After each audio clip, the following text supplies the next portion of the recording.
Parsha? Aku suka Parsha kalau mau follow up-nya si Kalea ya. Kalau enggak, Rora juga oke. Ya, atau bahkan bisa di gold lane-nya juga. Betul. Aku merasa malah RRQ yang kayaknya mau bawain Granger-nya kali ya. Ranger. Soalnya kalau ngomongin tadi 2 menit awal, gue rasa Goldlane gak ikut team fight. Oke.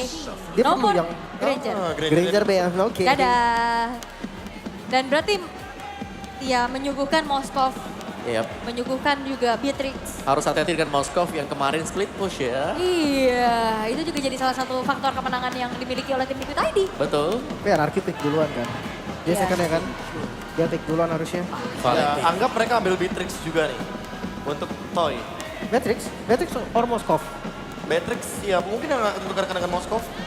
Karena menurutku ya kalau misalkan kita ngomongin damage deal, Kalea butuh loh damage dealer yang burst gitu. Burst, yes. Dia butuh banget yang burst. Karena dia sambil lompat ke atas, itu bisa nerima damage. Wow, dikasih kah? Wow, Buat Moskovnya ke tim Liquid ID. Cecil. Moskov atau Beatrix dua-duanya bisa loh Om. Iya, oke. Tapi kalau Moskov lebih butuh item aja kan. Iya, cuma butuh waktu lah lebih tepatnya. Harus sabar dikit ya. Dan jatuhnya harus memperkuat empatnya Liquid nih. Yap. Karena udah kelihatan Chow dan Chushin. Berarti apa yang bakal diberikan untuk Aran? Karena menurutku di sini Hylos pun masih available. Yap, atau Badam. Oh, Badam. Tapi nggak setebal Povius ya. Tapi Moskov itu dia Moskov. Nah itu gue bilang kalau misalkan gak diambil RRQ, gue rasa Liquid pasti diambil. Iya, edit juga. Wow, Ada biru edit. statue di depan kita ya. Dan crowd control dari tim Liquid ID ini banyak banget. Crowd control 4 hero. Yap.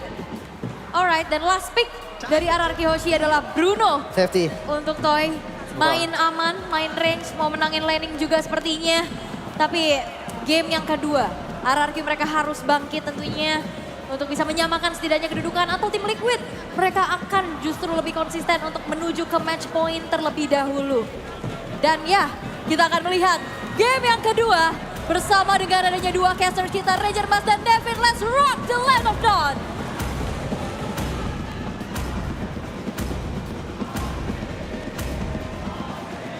Alright, thank you so much untuk para panelis kita. Wow, ternyata kaliannya berpindah tangan kali ini. Mungkin Wah. agak cukup trauma ya. Yep. Karena RRQ di game yang pertama dia tenggelam oleh Tsunami Slam. Dan kali ini, Nevin, ini akan menjadi satu poin yang sangat mahal kalau Liquid kembali lagi mengamankan poinnya. Karena akan ada match point untuk tim Liquid. Ya, masalahnya mereka membawa banyak sekali efek sisi atau crowd control. Jadi akan sangat mengerikan kalau misalnya tidak bisa dijawab oleh RRQ Hoshi. Mampukah RRQ membawa game ini untuk mereka atau Liquid mendapatkan match point-nya? Teddy Sidor Dayar, mana tepuk tangannya?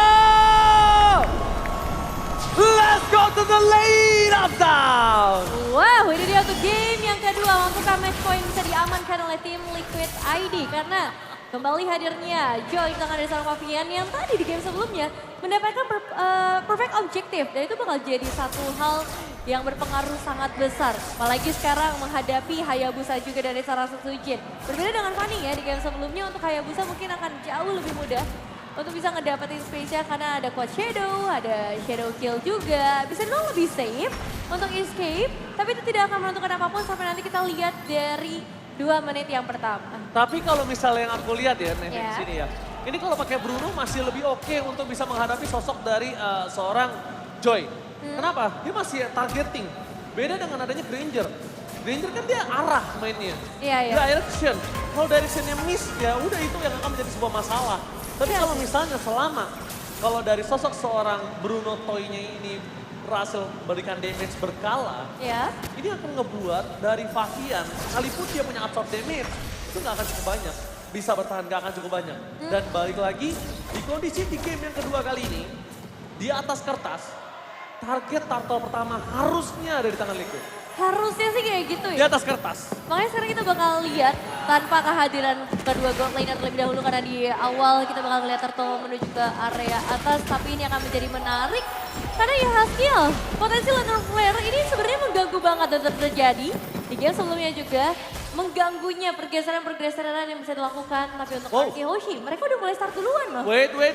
Kali ini ternyata sesuatu yang berada di atas kertas itu langsung berubah ketika kenyataan di lapangan. Dan para pasukan dari tim RRQ Hoshi berhasil memanfaatkan dengan sangat baik. Meanwhile, para pasukan dari tim Liquid bakal coba di distraction depan sana Yaskiel. Purify, kali ini sudah digunakan oleh seorang Yaskiel agar tidak tersangkut. Oh. dari sosok dari seorang Idok mencoba mendapatkan Tsunami Slam tapi gak ada yang berhasil. Karena first blood bahkan di tangan dari seorang Iron Shiki. One last hit yang sangat mahal. Wah, dapatnya langsung ke arah gold laner sih. Itu yang jadi mahal banget buat tim Liquid ID.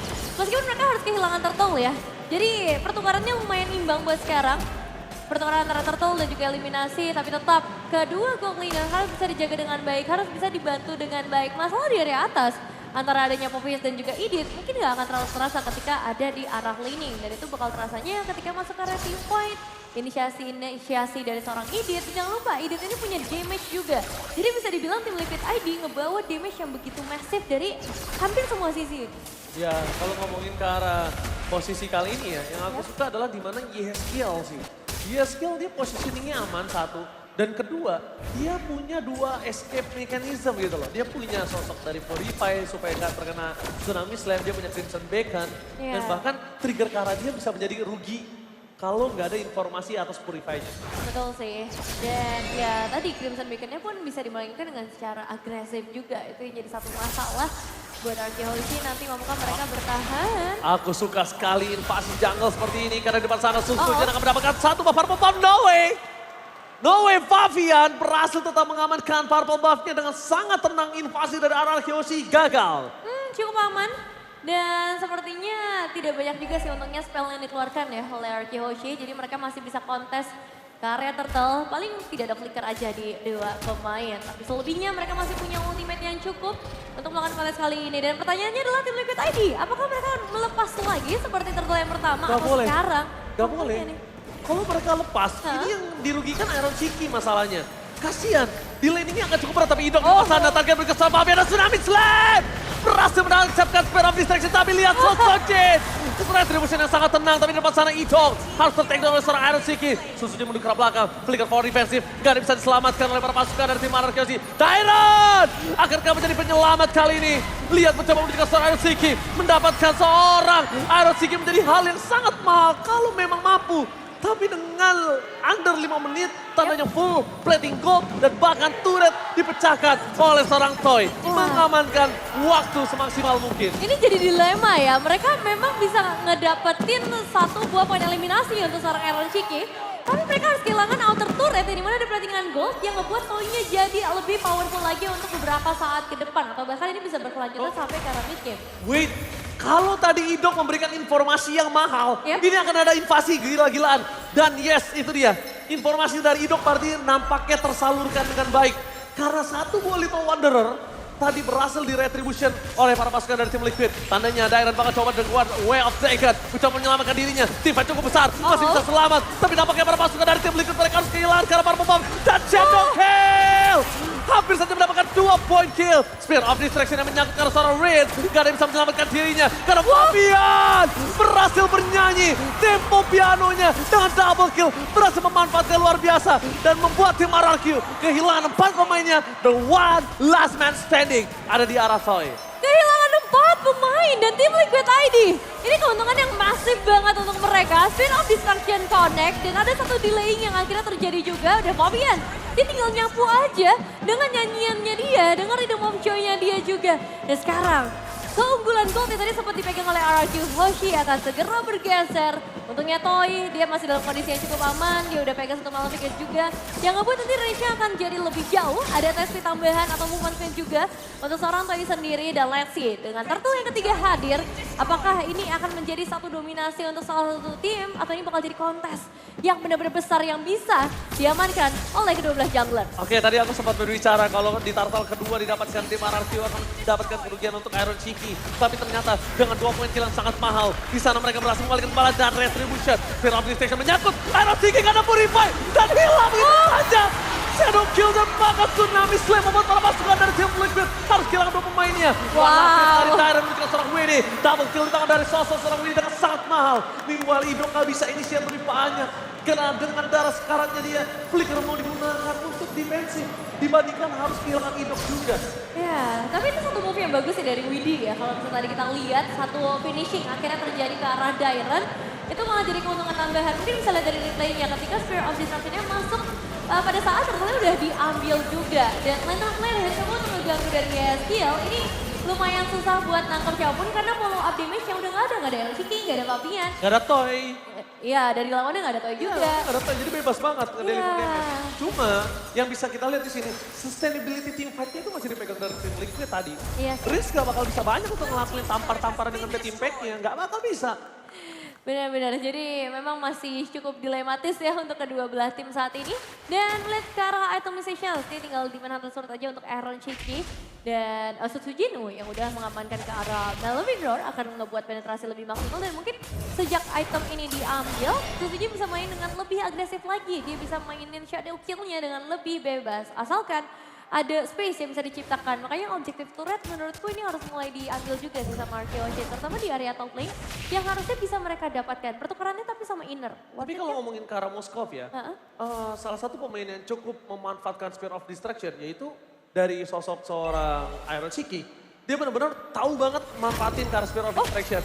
Dia tahu banget untuk dapetin momentum. Tapi di sana langsung ada Idok, bakal coba dipaksa dengan Tsunami Slam. Mundur ke arah belakang, Winnie menjadi target utama dan Paganaran yang ter-take down. Shutdown terjadi dan Spear of Distraction. Itu dia. Sosok dari seorang Iron Shiki yang selalu berhasil menancapkan tombaknya. Rasakan tombakku. Iya, itu yang baru dibahas sama Ranger Mas. Dan sekarang langsung memberikan keuntungan. Memang mungkin mereka akan kehilangan satu Lord. Tapi ada lihat, ada satu buah inner turret. Yang bisa disecure juga oleh tim Liquid ID dan Arkeoshi. Semoga Lord ini bisa mereka maksimalkan dengan baik. Karena itu bakal jadi sangat penting untuk mereka mendorong lebih dalam lagi. Lihat replay sedikit, dua pemain udah tumbang. Satu Spear of Destruction-nya langsung connect. Dan itu udah jadi satu hal yang sangat menguntungkan gitu buat mereka. Kalian bahkan bisa lihat ekspresi kita kan? Oh, itu untung gelap ya. Iya, untung gelap. Aku ketahuan banget tuh masih gitu kan. Oke, tapi kali ini kita melihat di mana Lord berhasil didapatkan Arkeoshi.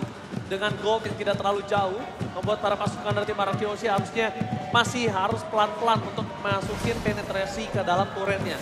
Kedua, Liquid ID ini punya Fabian. The power of joy-nya itu benar-benar mengerikan. Lihat, dia staking.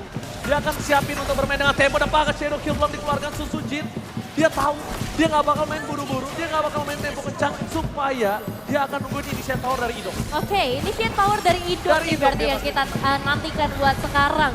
Apalagi nih kalau yang first pick harusnya akan jadi cukup mahal buat Arkeoshi. Harus dimainkan dengan sangat efektif untuk bisa kerasa worth it. Dan Toy menurutku juga udah bisa deliver damage yang sangat banyak. Bersekir Fury sudah ada di tangan.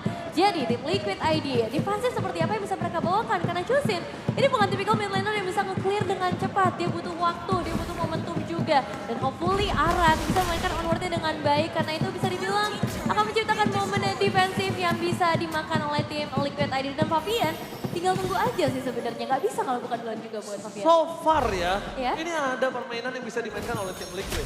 Mereka bisa mainin typical split push. Head to head memang dengan Hayabusa. Nah itu mungkin waktu yang akan dimainkan ketika udah adanya Wind of Nature. Ya, Saat ya. ini kalau dari sosok Iron Shiki sendirian bahkan di cover dengan Widi sekalipun, ini sebenarnya masih ada gameplay. Cuma yang kita tahu, yang kita pahami adalah Liquid selalu suka dengan gameplay. Iya, Oh, Tsunami Slave. Sosok Widi, Dua Dragon dibalikan dan Riz yang dapat kali ini para pasukan dari tim Arkeoshi membalikan kembali ke dada Fabian.